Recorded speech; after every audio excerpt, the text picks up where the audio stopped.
if you don't know me, I'm Alan, and I'm the owner here at the store of this one and the one in Guildford. And this evening came about because we constantly get asked by customers. I'm always talking. I talk all the time. No. And people always say to me, "Well, you know so much about this, but how do you make raw chocolate? How do you cook quinoa? How do you do this? How do you do that?" And we thought, well, actually, there's about 7 or 8 topics that come up over and over and over again that people want to know about. And we thought, well, why not just do a little workshop so that we could introduce some of these and hopefully get people excited about the things that I get excited about here in the store. So it seemed a good place to start was chocolate, because everybody loves chocolate. It's one of those emotive things. People, if they're feeling a bit down, it's like, oh, give me chocolate. So everybody really responds well to chocolate. But most people's experience of chocolate, unless you're a real kind of connoisseur, is this horrid, nasty stuff that we buy from the supermarkets. It's not actually really chocolate. You know, it looks like chocolate, it's called chocolate, but most of the stuff, what we're testing is sugar and milk, it's dairy. I've got some here, the kind of stuff. I don't know if I dare hold this up. It's like, I'll get sued by, it's this kind of stuff, you know, that we grab. It's like, we suddenly want a quick, you know, comfort food, and we grab some chocolate. So, in case anybody hasn't tested, I'm sure there's a few here who have never tried this kind of chocolate before. I'm going to pass some around as we talk. So the purpose of this, I mean, please feel free, if you don't want to eat it, you know, that's fine. But the purpose of trying this was just to remind people what they're eating and thinking of as chocolate. And then as we kind of progress through, there's some other nice things to try that hopefully will change people's opinions of what chocolate really is. And it will go hopefully from a food that's perhaps despised by nutritionists and dietitians and criticised, into a food that you'll see as being rich in minerals, vitamins, trace elements, enzymes, a fabulous food. And it all hinges on this thing that we're saying raw. It's raw. You know, when it's raw, it's alive. When you buy this kind of chocolate, it's dead. It's dead food because it's been cooked and heated and treated. And when we're talking about raw, people also get kind of confused as to what raw means. You speak to people, and when you talk about raw food, they think, oh, well, you mean salad. You're talking about lettuce and tomatoes and vegetables, and it's cold because you haven't cooked it, it's raw. And that's a disservice to raw food. What raw food is food, any kind of food, that hasn't been heated up beyond 46 degrees Celsius or 115 degrees Fahrenheit.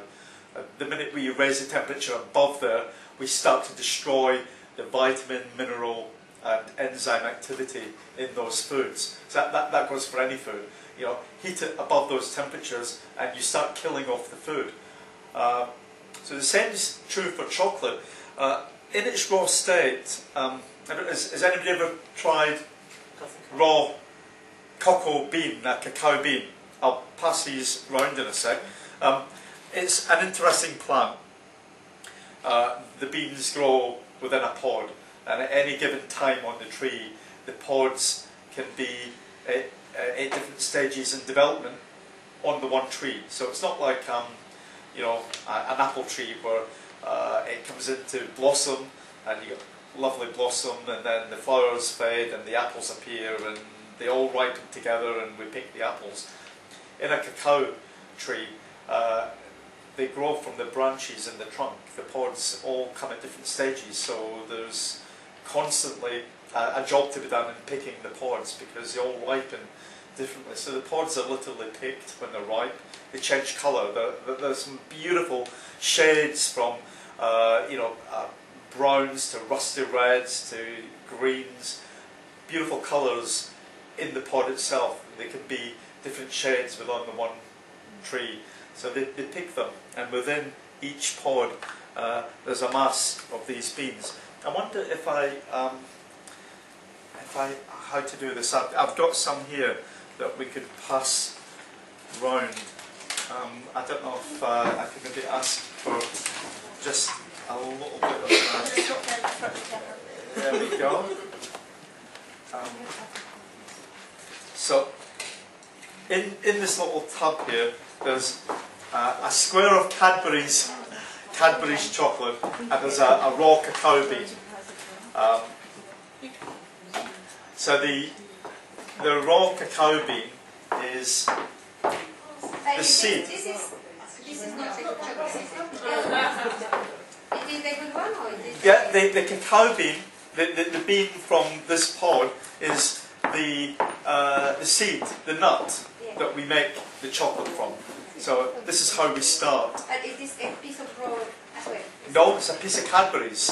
It's a piece of Cadbury's chocolate. I'm asking because I want you to compare, Cadbury's chocolate. If you're unsure what chocolate, what we call chocolate tastes like, this is something that's had sugar, dairy, and other processes added to it. It's been treated, it's been heated. So it's got no nutritional value, it's got absolutely no nutritional value. Now, the cacao bean is the seed, the nut from this pod. So it's very bitter. It tastes more like a nut, like if you were eating a Brazil nut, or it's got that nut flavour. So as these are processed, these are all these beans are raw. These pods are split open. The contents are taken out, the beans. It can be 30-40 beans within each pod. They're encased in a kind of white, glutinous, fibrous covering. And these are all scooped out, and they're left literally on the ground, and they ferment there. And they're left to ferment slightly, then they're cleaned, and basically that's what you have. You have the bean. So these are the raw beans that some of the big manufacturers will then buy on the world market. They'll buy these beans to start making the chocolate that we would see in the shops. So what happens is, as these beans are ground down, I'm gonna start making this as we talk. As the beans are ground down, we end up with nibs, cacao nibs, and again there's some here if you want to try later. Cacao nibs are basically the broken up bean, and they're easy to handle.